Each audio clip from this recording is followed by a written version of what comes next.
Welcome back to Mini Movies. Today I will explain a comedy film titled Queenpins. Connie, a suburban housewife in Phoenix, Arizona, is arrested in the middle of the night at her own home. She remembers how this all started months ago as she gives up without a fight. Connie is a three-time Olympic gold medalist in racewalking, but this isn't the kind of thing that makes you rich or famous. She now lives with her husband Rick, an IRS auditor with whom she has a strained relationship. They spent a lot of money on treatments because they couldn't have children, but when Connie finally got pregnant, she miscarried.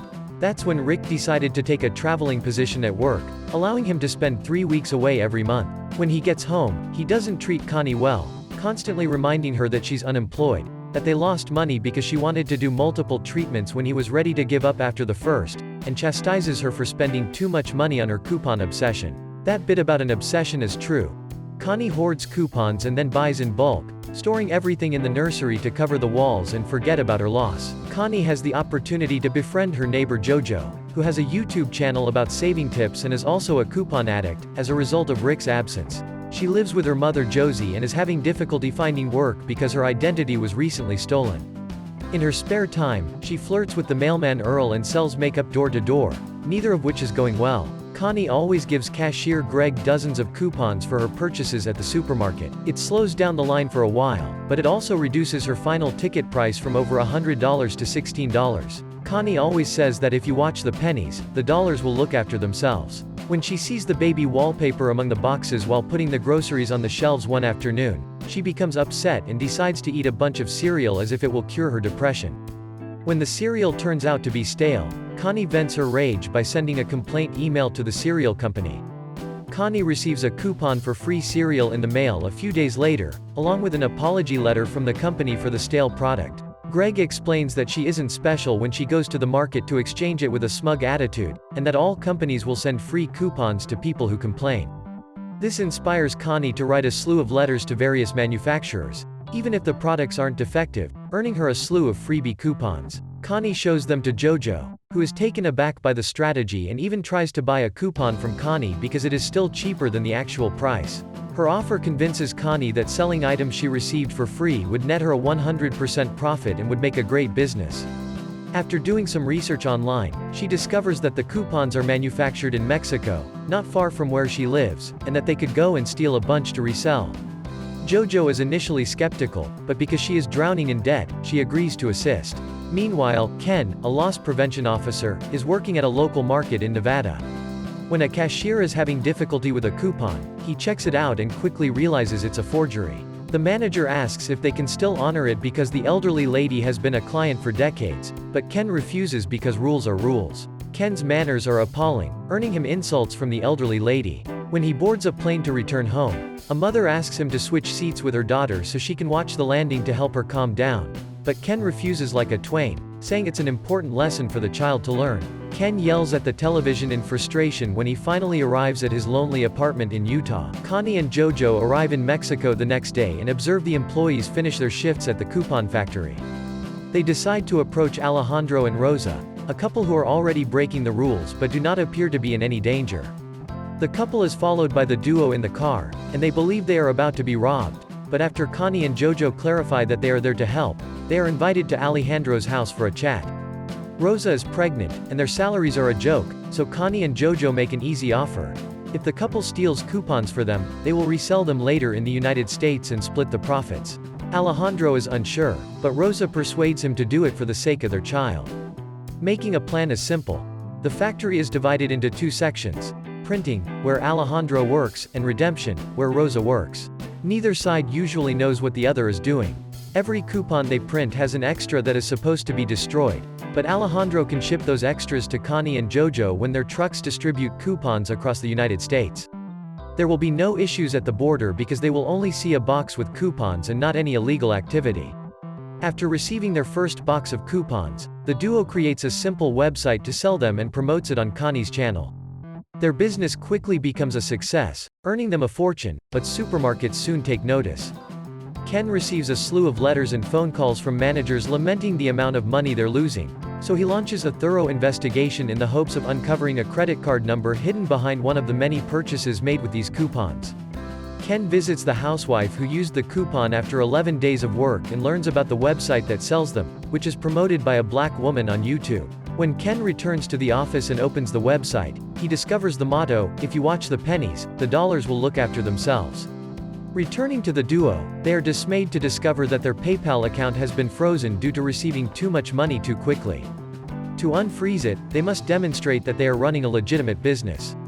They don't know how to do it properly, so in their desperation, they contact Tina, a well-known dark web hacker. Tina chastises them for freely promoting this because it can all be traced back to them, so she deletes JoJo's videos and explains they need a front for their business so they can clean their money.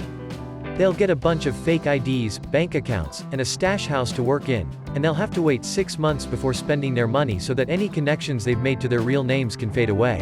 Tina gives them a special encrypted USB stick to keep their important files, and after they agree, Tina will get 10% for her assistance. Tina's quick thinking ensured that no clues were left on the internet for Ken to follow. When he goes to the FBI, he is told that they will look into it, but they find a problem with coupons to be laughable, so they assign the case to their lowest desk worker Albert. Albert accepts the case because he has nothing better to do. Using JoJo's cosmetics brand as a cover and Tina's fake IDs, the coupon scam returns to profitability, while Ken leaves messages for the FBI every day. 6 months later, the pair is ready to spend their money, but they recall Tina saying it's dirty, so they must first clean it. Connie decides, after recalling Rick's story about a client, that they need to buy a lot of expensive stuff to resell later, and the money from those sales will be seen as clean. Connie and JoJo go on an extremely expensive shopping trip after convincing all of the banks to give them the money in cash because it is for hiring people for their cosmetic business. They buy sports cars, boats, a private plane, and even guns. They then travel to Las Vegas to discuss their future plans. JoJo will pay her mother's mortgage, and Connie wants to try fertility treatment again. Meanwhile, Ken finally receives the call from the FBI that he has been anticipating. Albert informs him that he can't do anything on the internet because an expert has deleted all cookie trails. But because the coupons are being sent via old-fashioned snail mail, he'll send someone who can. Ken meets Simon, a postal inspector, 2 days later. Simon accepts the case and requests that Ken order some coupons from the website so that they can thoroughly examine the system. When the envelope arrives a few days later, Simon immediately notices that it says Kansas, but it actually comes from Arizona due to the special numbers on the online stamp. He'll be flying to Phoenix soon and agrees to bring Ken along because he knows all the supermarkets in the area. Back to Connie, she schedules an appointment at the fertility clinic and brings JoJo along for moral support because she hasn't told Rick yet. Connie decides to use a donor's seed instead of her husband's after the doctor informs her that this is her last shot. Later that evening, Tina contacts them again to find out where all the money has gone and becomes enraged when she hears their reasoning because they missed the point. They had already cleaned the money by using JoJo's cosmetics brand. They must now sell everything they purchased as soon as possible and deposit the proceeds into the bank in small amounts per day. When Rick returns from his latest business trip, he notices Connie's new television, so she tells him she's gotten a sales job and no longer uses coupons. This delights Rick, who refers to her as his new wife, and convinces Connie to undergo the treatment with a donor's seed. Meanwhile, Ken and Simon are questioning all the cashiers in the area, asking for any coupon-obsessed customers. When they arrive at Greg, they find the information they require. He doesn't know Connie's name, but he describes her and mentions her 2 pennies motto, which Ken recalls seeing on the website. The following day, they go to the post office to see if any of the employees know anything about a coupon blonde. Nobody recalls Connie, but when they hear the word coupons, they blame Earl because he was always watching JoJo's saving tips on YouTube. Back to the duo, selling all of their stuff on eBay is becoming too difficult due to the abundance of it. When they go to a cafe for a drink, they meet 2 men from a gun club, so they get the address of their club and return later with all of their weapons for sale. JoJo gives an incredible sales pitch, but the leader still refuses to buy them, so the duo agrees to give them a good discount if they buy them all, effectively sealing the deal. Earl is interrogated in private by Ken and Simon, but he refuses to provide any information. When he is released, he goes to JoJo's house and leaves her a note in an envelope disguised as regular mail among the bills, which Josie accepts without realizing how important it is. Earl is unaware that Ken and Simon have followed him there and will now conduct surveillance outside the house for as long as they need. When JoJo arrives home, it's late at night, and the men realize she's the black woman the housewife saw on that YouTube video when she gets out of her car and starts dancing in the middle of her driveway to celebrate the amazing deal she made earlier. Jojo is distracted by an argument with Josie the next morning and pays no attention to the mail, so she drives to the stash house as usual. Ken and Simon follow her there and recognize Connie as the blonde from Greg's description. Simon gathers other postal inspectors to properly begin the operation, and now that they have more information, it's very easy for them to determine Connie's and Jojo's identities, especially when they show a picture to Greg and he confirms it. Later that night, Jojo can't sleep, so she goes to the kitchen to get a snack after checking on her mother. That's when she discovers Earl's note urging her to leave town, but it's too late. Simon and his men arrive and arrest Connie, Jojo, and Josie. The arrest appears on the news after their homes and the stash house are raided, and Earl is surprised to see Jojo's face on television. When the interrogations begin, Rick and Josie quickly deny any involvement and agree to cooperate with the authorities. Jojo tries to play the innocent card, claiming she has no idea what they're talking about, but they've discovered her videos on her computer. Connie, on the other hand, admits her crime but is shocked to learn that they could face up to 40 years in prison for fraud. They'll be easier on Jojo if she accepts full responsibility for starting it all, so Connie accepts the deal. Jojo has been released on bail. She believes Josie paid it, but it was Earl who is waiting for her outside with flowers. Unfortunately for Connie, Rick only comes to scold her and refuses to pay the bail, so she files for divorce. The investigation continues, and the inspectors trace the coupons back to Alejandro and Rosa, but the couple has already vanished by the time they discover this. The Mexican government will not pursue them because the trail has gone cold. Connie hires an expensive lawyer, which proves to be the correct decision. On the day of the trial, the lawyer convinces everyone that Connie and Jojo simply took advantage of a loophole, as corporations do all the time. His strategy works, and Jojo is sentenced to 10 days in prison plus 1 year of probation, while Connie is sentenced to 11 months in prison with the possibility of parole. Simon and Ken are dissatisfied with the outcome and demand answers from the state attorney, who explains that the judge was lenient with the women because the brands on the coupons pressed for it in order to avoid negative publicity. For such behemoth corporations, the $80 million this scam cost them is pennies on the dollar. Now that the case is over, Simon must depart, but not before telling Ken that he's a good man and that he's grateful to have worked with him, but he also needs to tone down the attitude a little. Everyone's lives change as the days pass.